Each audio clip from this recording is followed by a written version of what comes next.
Lady ನಿಮ್ಮ ಹೆಸರು ಮತ್ತೆ ನೀವು ಕೂಡ ಬೆದರಿಕೆ ಹಾಕಿ ವರಾಹಿ ಜ್ಯುವೆಲರ್ಸ್ ಇಂದ ಚಿನ್ನಾಭರಣನ ಪಡ್ಕೊಂಡಿದ್ರಿ 8 ಕೋಟಿ ಮೌಲ್ಯದ್ದು ಅಂತ ಹೇಳಿ ಇದಕ್ಕೆ ಸಂಬಂಧಪಟ್ಟಂತೆ ನಿಮ್ಮ ರಿಯಾಕ್ಷನ್ ಅಂತ ನೋಡಿ ಇದರಲ್ಲಿ ಅಕ್ಯೂಸ್ ಮಾಡಿದ್ದಾರೆ.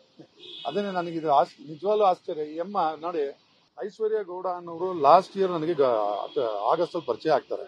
ಯಾವುದೋ ಒಂದು ಸಿನಿಮಾ ಇದರಲ್ಲಿ ಒಳ್ಳೆ ಇದು ಪೊಲಿಟಿಷಿಯನ್ ಫ್ಯಾಮಿಲಿ ತರನೇ ಎಲ್ಲ ರಿಚ್ ಆಗಿ ಅವರು ಇದ್ದಾರೆ, ನೋಡಿದೀವಿ, ಪರಿಚಯ ಆಗಿದೀವಿ, ಒಂದು ಒಳ್ಳೆ ವಿಶ್ವಾಸದಲ್ಲಿ ನಾವು ಮಾತಾಡಿದೀವಿ. ಅದೇ ತರ ನಮ್ಗೆ ಅವ್ರು ಹೇಳಿದ ಅವರು ಇವರು ಯಾರು ಈ ವರಾಯಿ ಗೌಡ್ ಇದಾರಲ್ಲ ಬಹಳ ಕ್ಲೋಸ್ ಫ್ರೆಂಡ್ಸ್ ಅವರು, ಅದಕ್ಕೆ ಮುಂಚೆಯಿಂದಾನು ಕ್ಲೋಸ್ ಫ್ರೆಂಡ್ಸ್, ಅವರಿಂದ ನಾವು ನೋಡಿರೋದು.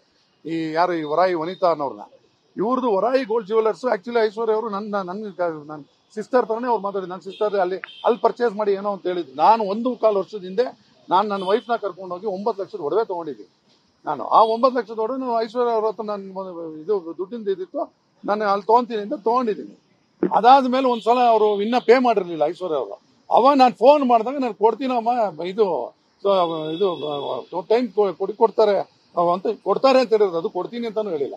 ಅದನ್ನ ತಗೊಂಡ್ಬಿಟ್ಟು ನೀವು ಈಗ ಒಂದು ತಿಂಗಳಿಂದ ಎಲ್ಲ ಫೋನ್ ಮಾಡಿ ನನಗೆ ಬೆದರಿಕೆ ಇವರು ವನಿತಾ ಅವ್ರು ಮಾಡಿರೋದು. ನನಗೆ ಏನಂತ, ನೀವು ಅವತ್ತು ಮಾತಾಡಿದ್ದು ನಂದು ಬೇರೆ ವ್ಯವಹಾರ ಆಯ್ತು, ಕೋಟ್ಯಾಂತರ ರೂಪಾಯಿ ವ್ಯವಹಾರ ಆಯ್ತು, ನೀವು ಡಿ ಕೆ ಸುರೇಶ್ ಅಂತ ಹೇಳ್ಬಿಟ್ಟು ಮಾತಾಡಿ, ನಾನು ಡಿ ಕೆ ಸುರೇಶ್ ನೀನು ಸ್ವಲ್ಪ ಟೈಮ್ ತಗೋಬೇಕು, ಇದು ವೆಯ್ಟ್ ಮಾಡಿ ಕೊಡ್ತಾಳೆ ಅಂತ ನಾನು ಧಮಕಿ ಹಾಕ್ತೀನಿ ಅಂದ್ಬಿಟ್ಟು ನನಗೆ ಹೇಳ್ತಿದ್ದೆ. ನಾನು ಎಲ್ಲಮ್ಮ ಹೇಳಿದ್ದೀನಿ ನಿನ್ಗೆ, ನಾನು 9 ಲಕ್ಷದ ಒಡವೆ ಬಗ್ಗೆ ಮಾತಾಡಿದ್ದೀನಿ ಅಂತ ಹೇಳಿದ್ದೀನಿ.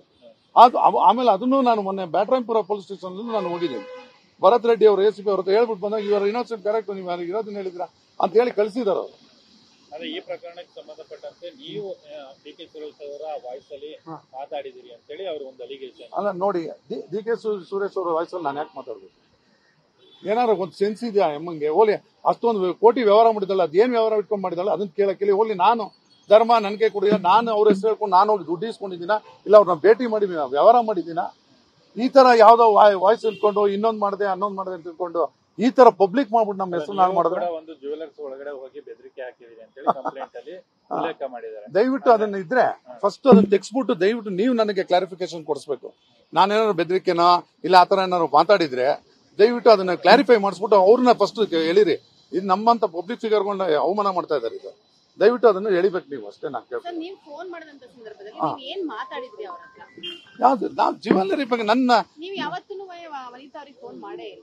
ಯಾವತ್ತೂ ನಾನು ಡೈರೆಕ್ಟ್ ಫೋನು ಮಾಡಿಲ್ಲ, ಎಮ್ಮನ ಹತ್ರ ಮಾತಾಡೂ ಇಲ್ಲ. ಇದೇ ಕಾನ್ಫರೆನ್ಸ್ ಅಲ್ಲಿ ಐಶ್ವರ್ಯ ಅವ್ರ ಜೊತೆ ಇದು 9 ಲಕ್ಷದ ಒಡವೆ ನಾನೇನ್ ತಗೊಂಡಿದ್ದೀನಿ ಅದಕ್ಕೆ ನಾನು ಟೈಮ್ ಕೇಳಿದ್ದೀನಿ, ಹ್ಞೂ ಅಂತ ಒಪ್ಕೊಂಡ್ಬಿಟ್ಟು ಆಮೇಲೆ 1 ವರ್ಷ ಬಿಟ್ಬಿಟ್ಟು ನೀವು ಅದೆಲ್ಲ ನಾನು ಅದನ್ನ ಅನ್ಕೊಂಡೆ ಇದನ್ನ ಅನ್ಕೊಂಡೆ, ಕ್ಲಿಯರ್ ಆಗಿದೆ, ಅದೆಲ್ಲ ಆಗೋಗಿದೆ. ನಾನು ಯಾವಾಗ ಕ್ಲಿಯರ್ ಆಗೋಗಿದೆ, ಅದು ನಮ್ಮ ಹತ್ರ ಅದ್ರ ಬಗ್ಗೆ ಮಾತೇ ಆಡಿಲ್ಲ ಅವ್ರು. ಹಂಗ್ ನೋಡಕ್ ಹೋದ್ರೆ ಈಗ ನಾನು ಕೊಲೆ ಬೆದರಿಕೆ ಹಾಕಿದ್ದೀನಿ, ಈ ತರ ಅಸಹ್ಯವಾಗಿ ಮಾತಾಡಿದ್ರೆ ನಮ್ಗೇನು 25 ವರ್ಷ ಬೇಕಾ ಈ ತರ ಮಾಡ್ಕೊಂಡು? ಹೌದು, ನಾನು ಅಣ್ಣ, ಅದೇ ನಾನು ಅಣ್ಣ ಅಂತಾನೆ ಮಾತಾಡಿದ್ ಹೊರತು ಈಗ ನಾನು ಡಿ ಕೆ ಸುರೇಶ್ ಅಂತ ಮಾತಾಡೂ ಇಲ್ಲ. ಓಕೆ, ಆ ಮ್ಯಾಟ್ರ್ ಮಾತಾಡಕ್ ನಾನು ಕೋಟ್ಯಾಂತರ ರೂಪಾಯಿ ವ್ಯವಹಾರ ಕೇಳ್ಬೇಕಲ್ವಾ? ನಾನು ಇಷ್ಟು ಕೋಟಿ ಕೊಟ್ಟಿದ್ದೀನಿ.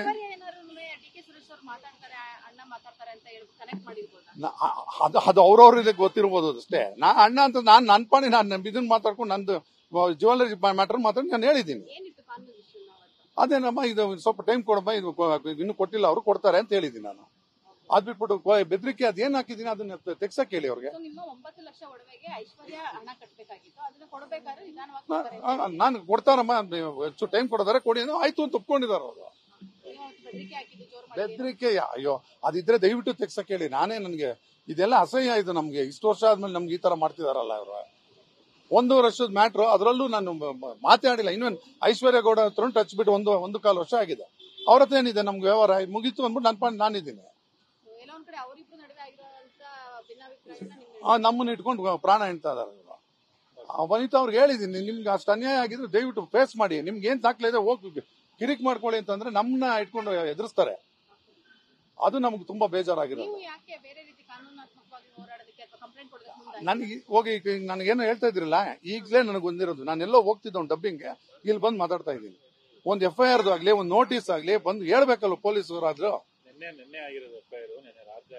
ಅದೇ ನೋಡಿ ಸರ್, ನಿನ್ನೆ ರಾತ್ರಿ FIR ಆದ್ರೆ ನನ್ಗೆ ಯಾರು ಹೇಳ್ಬೇಕಲ್ವ ನಿಮ್ ಬಗ್ಗೆ ಹಿಂಗಿದೆ ಅಂತ. ಕೇಳೋದು ಬೇಡವಾ? ಯಾರು ಕೇಳಲ್ವಾ? ಹಂಗ ನಿಮ್ ಪ್ರಕಾರ ಹೇಳಿ, ನೀವೇ ನ್ಯಾಯ ಕೊಡ್ಸಿ. ನಿನ್ನೆ ರಾತ್ರಿ ಕೇಳಿದ್ರಲ್ವಾ, ಬಂದು ಕೇಳ್ಬೋದಿತ್ತಲ್ಲ, ನನ್ನ ಯಾಕೆ ಕೇಳಿಲ್ಲ? ಹೇಳಿ ಸರ್ ನನಗೆ ದಯವಿಟ್ಟು. ನನಗೆ ಇದುವರೆಗೂ ಗೊತ್ತಿಲ್ಲ. ಈ ಕ್ಷಣಕ್ಕೆ ನಂಗೆ ಚಾನೆಲ್ಗಳಿಂದ ಫೋನ್ ಬಂದಾಲೆ ಶಾಕು, ಟಿವಿಲಿ ಈ ತರ ಬರ್ತಿದೆ ಅನ್ನೋದು ನೋಡೇ ಶಾಕ್ ಆಗಿರೋದು ನಾನು. ಗೊತ್ತಿಲ್ಲ ಇದು. ಡಿ ಕೆ ಸುರೇಶ್ ನಮ್ಮ ಫ್ಯಾಮಿಲಿ ಇದು ಫ್ರೆಂಡ್, ನಮ್ಗೆಲ್ಲರಿಗೂ ಅವ್ರ ಇದಿದೆ ಅಂತವ್ರ ತೇಜೋವಧನೆ ಮಾಡ್ಕೊಂಡು ನಮ್ಗೇನು ಆಟ ಆಡ್ಬೇಕು ಅವ್ರ ಹತ್ರ, ದೊಡ್ಡವ್ರ ಹತ್ರ. ಇಲ್ಲಾಂದ್ರೆ ಅವರೇ ಇಟ್ಕೊಂಡಿರೋರಲ್ಲ ಹಿಂಗೆಲ್ಲ ಮಾಡಿದ್ರೆ. ನ್ಯೂಸ್ ಫಸ್ಟ್ ನಿರ್ಭೀತಿಯಿಂದ ನಿಮ್ಮ ಪರವಾಗಿ.